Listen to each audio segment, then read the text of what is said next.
This is Ecclesiasticus, sometimes referred to as Sirach 25 and 12. And it says, the fear of Yahweh is the beginning of his love, and faith is the beginning of cleaving unto him. I like to give all glory, honor, and praises to Yahweh Bashem Yahushai. Double honors to the apostle elders of Great Millstone who rule well, and salutations to all you brothers out there pushing this word in love, truth, sincerity, and humility. Once again, it's the brother shot there from the Chicago camp, coming back to you with what I hope is another quick and edifying sit down. And the reason why I got this scripture is because when it says, and faith is the beginning of cleaving unto him, hey, you got to think about that. When you cleave onto somebody, it's like you're hanging on to them with the purpose of not letting them go.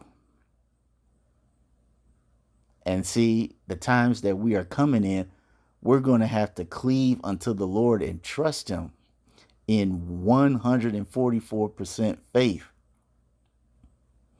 And the reason why this scripture stands out is because yesterday I had a conversation with my woman.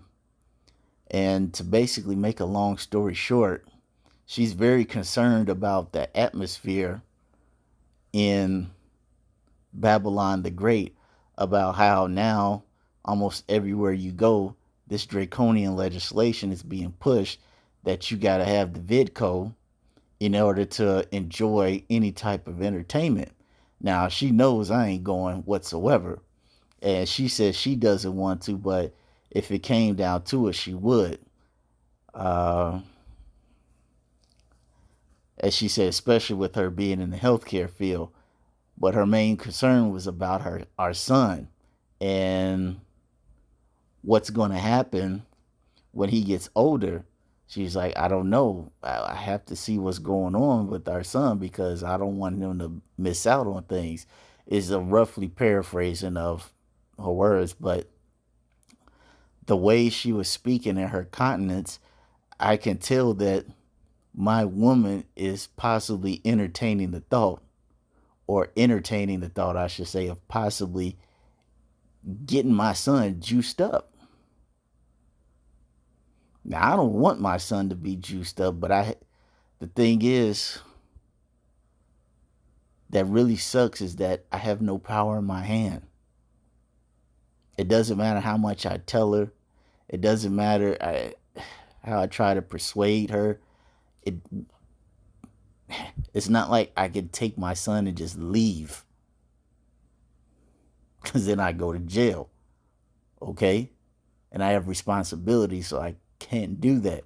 I am literally in a situation where there is no power in my hand to deliver my son, other than the fact that I have to pray that I'm a man of the Lord, and because of my faith, he will deliver my son.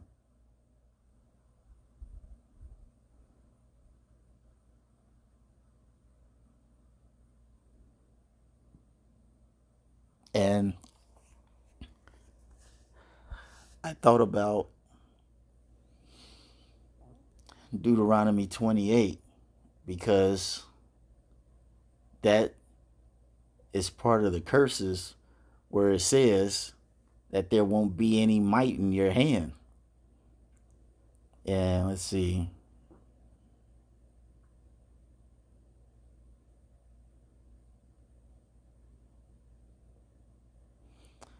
Deuteronomy 28 and 32. It says, thy sons and thy daughters shall be given unto another people. All right. And that's what my woman is pondering doing, giving my son up to, as the scripture says, to the murderer. And it says, and thy eyes shall look and fail with longing for them all day long, and there shall be no might in thy hand. All right. Right now, there is no might in my hand to deliver my son. I just have to pray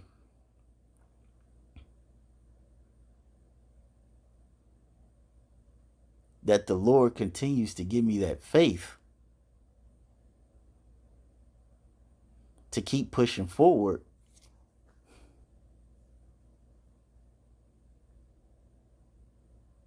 in this truth. And if it's a possibility that it's not meant for my son to be delivered, I have to also be at peace with that as well. Because the scripture says,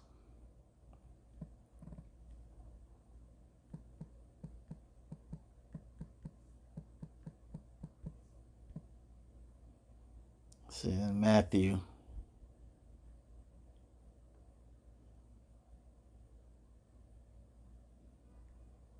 10 and 37.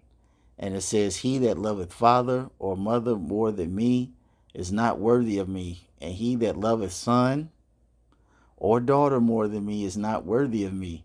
And he that taketh not his cross and followeth after me is not worthy of me. He that findeth his life shall lose it, and he that loseth his life for my sake shall find it. And this is what I thought about, because the scripture also tells you that when you enter to this truth, you have to count the cost. And the cost is that you can lose everything. And then after you lose everything, you can be put to death.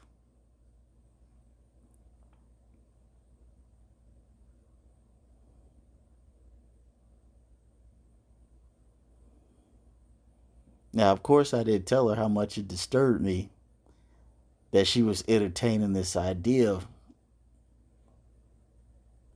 But, I just had to ponder it to myself, just so I could keep peace in the household.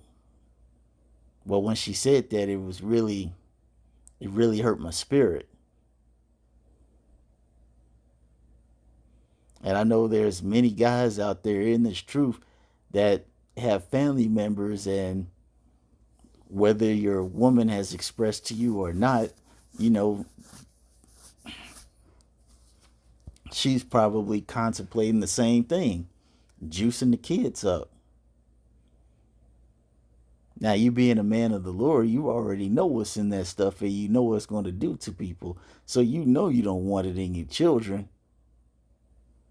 But right now, what strength do you have to deliver your offspring? You don't have any right now. And this is why, fellas, we need to be like Elisha and pray for a massive portion of faith in that time. Because you better believe, as men of the Lord, these devils are going to throw every single thing at us to see if we will bend.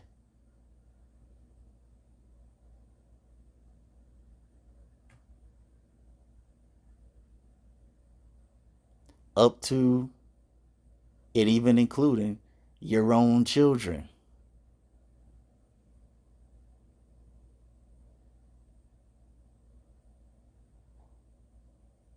Brothers, we have to have a mighty portion of faith. We have to pray for a mighty portion of faith, because that is the only thing that's going to sustain us. Whether we lose it all, we don't lose it all, where we become poor, homeless, whatever the case may be, we have to pray for a mighty portion of faith and strengthening of the spirit. Because this is something that's going to be on your mind, especially if your woman's told you. This is something that's going to be on your mind every day. And because you can't do anything about it, you just have to keep doing what the Lord told you to do, and that's occupy until he comes.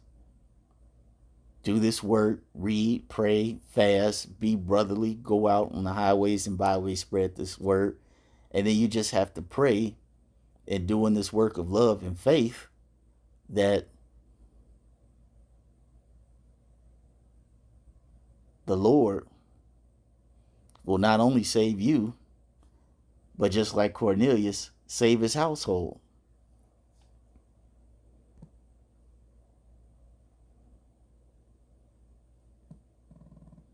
That one scripture where it says,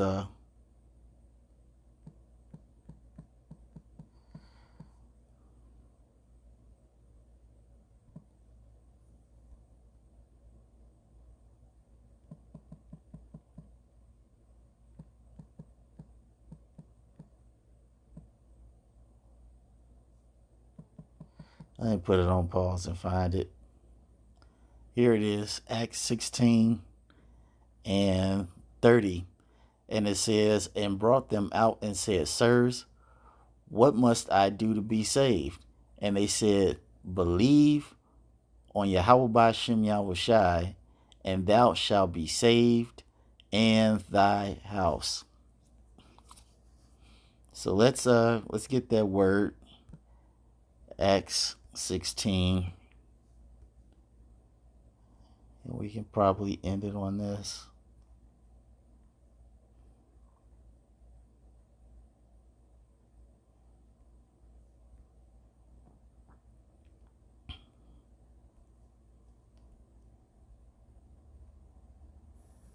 Strong's G 4100 Pistuo.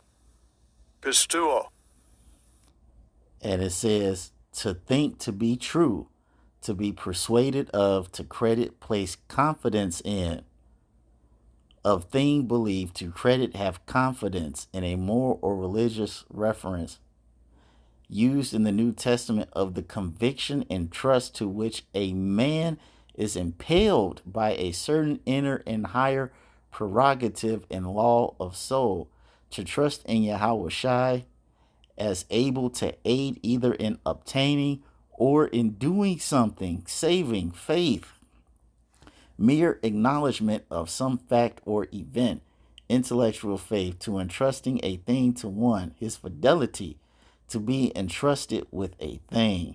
All right, and we all know that confidence is with faith. So you basically have to have faith when it says believe. Yahweh Bashem Yahushai is saying that you need to have the conviction and trust to which you are impelled by a certain inner and higher prerogative and law of soul, to trust in Yahweh Shai as able to aid either in obtaining or in doing something, saving faith. And that's what we have to believe in, that the Lord will keep his promise, that